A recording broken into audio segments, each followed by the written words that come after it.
Have you still got your wildcard? Well, if you have, now might be the time to pull the trigger. Welcome to the Gianni YouTube show. Hope you guys are well. There's lots of pros and cons to putting the wildcard now, in game week 10, or even waiting till game week 19. We'll discuss all three of those shortly. We'll also build a wildcard team for this week. That's something I'm thinking about doing. So here is my wildcard draft. But before we see it, shall we have a few likes and subscribes? That'd be amazing if you don't mind hitting that button. But also, we want to look at the fixture ticker, right? Because there's a big fixture swing. Right now, we're in the middle of it, and also ahead of game week 10. So if we go on the Scout members area, we can look at the next 6 weeks from, say, game week 10 onwards. Because I think if I pull the trigger now ahead of game week 9, my team would look almost identical ahead of game week 9 that it would in game week 10. We're going to show that team in just a sec, but as we can see at the top of the ticker from 10 onwards, Brighton, Palace, Arsenal, West Ham, Liverpool are fairly high, Newcastle are fairly high. These are teams we would probably want to invest fairly big on. So shall we have a look at a wildcard 9-10 team? And I say 9-10 because it could be either. And then also have a look at my team, and if I don't wildcard, how it would look in game week 10. Because I think I can get close to a wildcard team. However, it's a wildcard team without Salah. And many that are wildcarding are going there to accommodate Mo Salah, fresh off his brace in game week 8. Maybe we're thinking we can't cover Salah's points and actually we need to spend the additional funds and just get him in. I was hoping I could go Darwin and Diaz. I'm now thinking, do I just need Salah? Probably, because the fixture run for Liverpool, let's just have a quick look at it. It's so good, isn't it? Obviously, it's Everton in the derby in game week 9. And I'm not sure that's like an easy game, because Everton had actually been playing all right. But then it's Forest, Luton, Brentford, Man City, Fulham, Sheffield United. What a run that is. I feel like I need Liverpool's main man for that. And to do that, I'm going to have to wildcard. So this is what my wildcard team would look like if I pull the trigger now in game week 9. So starting off, still Turner and Areola. Proper basement by goalkeepers. I'm cool with that. And then when we look at the back line, Branthwaite is a 4.0 option starting for Everton, who are going to keep some clean sheets under Sean Dyche. So Branthwaite is in. Matty Cash often plays out of position. Even when he doesn't, he bombs forward. He's 5 million. Villa have got a great run of fixtures. Porro was so unlucky not to return in game week 8. What a goal threat he is. So Pedro Porro's in. I think Arsenal defence long term we want to invest in. So on a wildcard I'll go Gabriel. And then Taylor is 3.9, what a great enabler because he's playing games for Burnley. But obviously Cash, Porro and Gabriel can play pretty much every game. Pretty much fixture proof, those guys. I don't mind playing them in tricky fixtures because there's upside. Certainly with Porro and Cash, two of the best fullbacks in the league for attacking numbers. The midfield, I mean the midfield, before I run through it individually, I should say this team's got triple Villa, triple Spurs, and then it's got like obviously Salah and Haaland, a sprinkling of a Matoma and a Gabriel. So the midfield, again, to go back on Aston Villa, it's got Diaby, who, again, fixtures from game week 10 are so good. Well, I mean, what do you guys think to Aston Villa's run? Like, do you think we can go just with Cash and Watkins? Maybe we can, but maybe we need the triple up. Maybe, because game week 10, like, it's Luton, then it's Nottingham Forest, then it's Fulham, then it's Tottenham, then it's Bournemouth. That's an incredible run of 5-6 games there. So I'm tempted to go all in on Villa and go for the triple up. Although, disappointing for them to draw with Wolves 1-1. That was why I didn't really love the Game Week 8 wildcard, because I thought if you go Game Week 8 wildcard, you're probably going to go triple Villa. And I didn't think the Wolves game, just like I don't think the West Ham game in Game Week 9 for Villa is a gimme. It's from Game Week 10 we really love the Wolves fixtures. Matoma from game week 10 looks amazing. Like, it's Fulham to start with. They've got Sheffield United at home. They've got Fulham at home in, I think, 10 and 12. Obviously, Salah is in this team, the wildcard team. You're wildcarding to get Salah in. I won't wildcard if I don't go Salah. And then Maddison, Son. Like, great midfield 5. And then up front, it's Haaland, it's Watkins, and an enabler. Like, you go 4.3, cheap as you can on that front.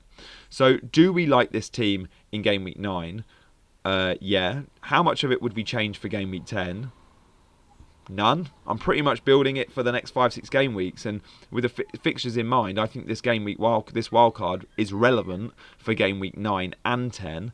However, I want to compare it to my actual team, because this is a big decision for me. Do I wildcard now, or do I wait till game week 19? Just want to give a shout out to Sorare, who sponsors this video. International break, guys. What are you doing in the international break? If you're not playing FPL, are you playing other games? Well, maybe you want to give Sorare a try. And it's the perfect time to get started because you've got a little bit of time to understand how the game works during the international break. So if you fancy signing up for Sorare, then check out the link in my description. I'll certainly be having a little play because 2 weeks without fantasy games, a little bit boring. Okay, so this is my team. Now, this is a big if, right? If I decide to go against Mo Salah, I won't be wildcarding. And if I'm not wildcarding, this is what my team looks like. So, the keepers are Turner and Onana. The back line, I'd still have Colwill and Trips and Pedro Porro and Kabore, but I'd be bringing Matty Cash into my Game Week 10 team. This is how I expect it to look in Game Week 10. I'd have still Saka and Matoma. I probably wouldn't have Foden, though. He'd have to go down to like a Chukwuemeka at 4.3. And then I'd go Maddison and Son still. And that would allow me to get Watkins in, right? So I could have a front three of Watkins, Darwin and Haaland. So whilst I don't have Salah, I do have Darwin. And that's three transfers. So this would be a -4 to bring in the two Villa lads, Cash and Watkins, for their great run in Game Week 10 and an enabler. Now, do we like this team Game Week 10 with a wild card still in hand, or do we think I need to pull the trigger? Will you let me know in the comments? I think many of you will say I need to pull the trigger, and the benefits of doing that are, 1, I get Mo Salah, right? 2, I get to jump on some early price rises because I've already missed out on a ton, and if I keep the wild card in hand, I'm missing out on even more. But the negatives are, I don't have Trippier on my wild card team. Now, we've just seen my wild card team, right? It looks good. Triple Villa, Salah, still got Haaland, still got the Spurs lads, but it doesn't have Trips. It doesn't have Saka. Saka from Game Week 10, we're going to see a captaincy matrix in a minute. It looks really good. So I'm still torn, and I think I need another week to assess. Now, if I keep my wildcard in hand and go with the team on screen, which has Saka in it, what can I do? I can wildcard Game Week 19. Now, what are the benefits of that? Well, Game Week 18, we know a little bit about Game Week 18, don't we? Game Week 18 is a blank game week for Man City. Club World Cup. So Brentford and Man City don't have a fixture in Game Week 18. So I could dead end my team by selling, say, Haaland in Game Week 18 and any other Man City assets I might have.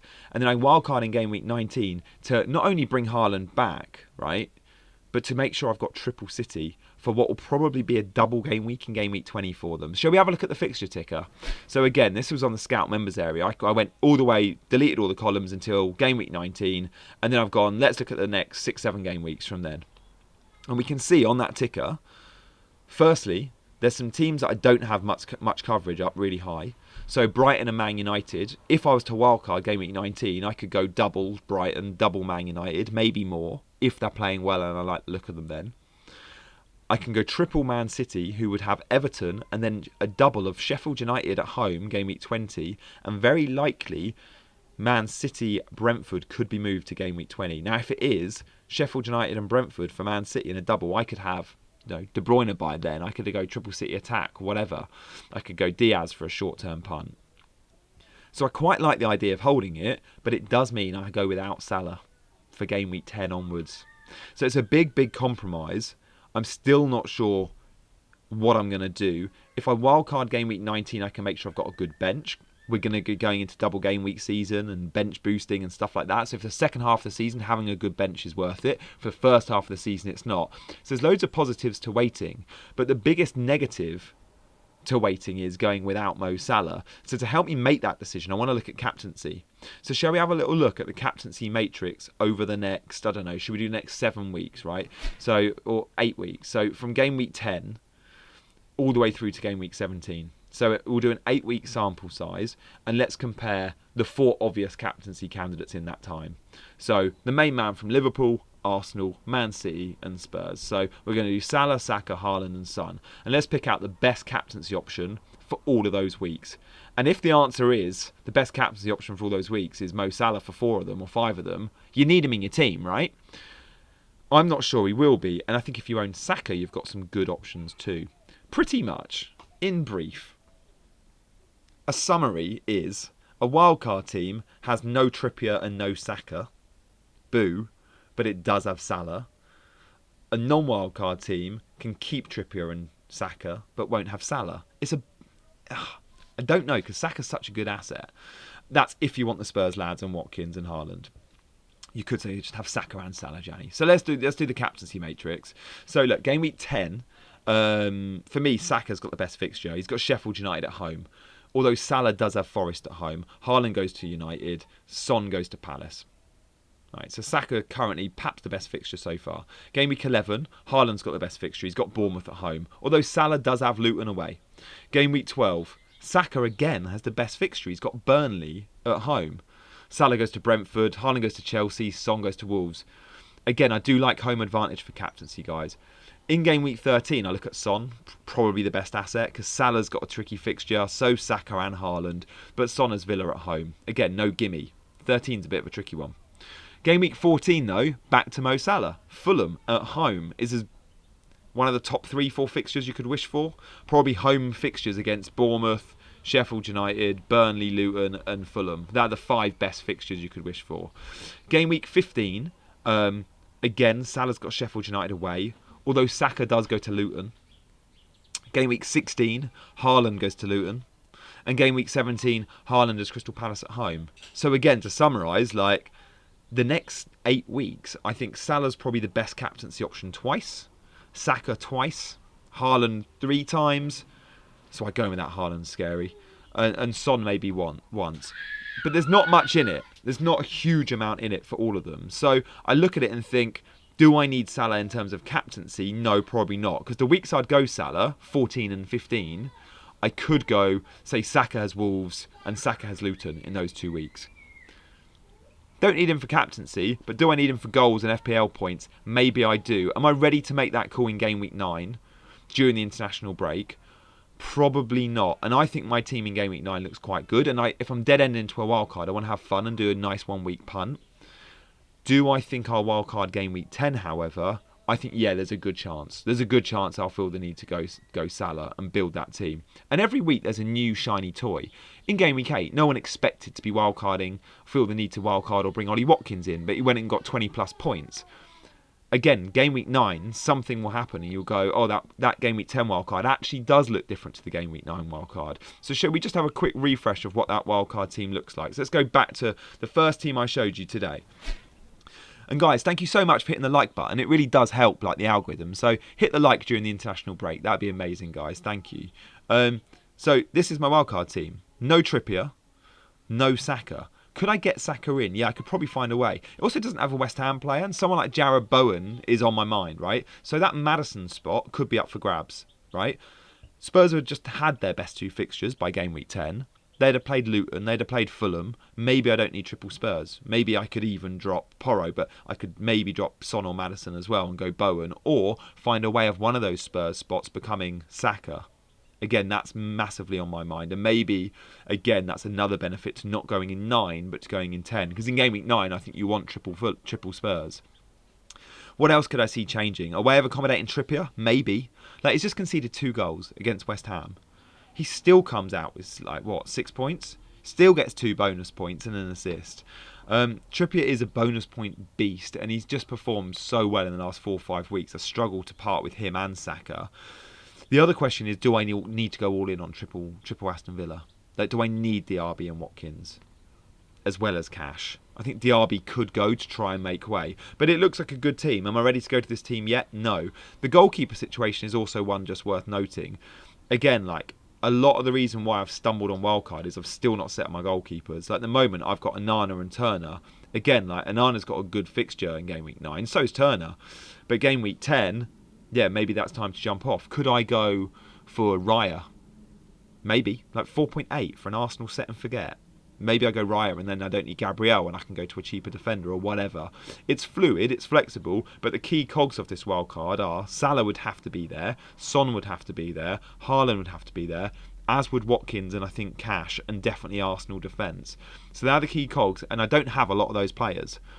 So I think game week 9, have fun, have a 1 week punt, and then ahead of game week 10, probably wildcard to go Mo Salah in. I think I've convinced myself, guys. Let me know what you think in the comments. Always appreciate your feedback. Thank you so much for watching. If you haven't noticed, I'm on holiday, different backdrop to usual. I've still, though, been proper up to date in my FPL WhatsApp group. And if you fancy joining that or supporting the channel by becoming a squad member, there's two options. You can be a squad member or you can be a Ultras member. There's a link in the description.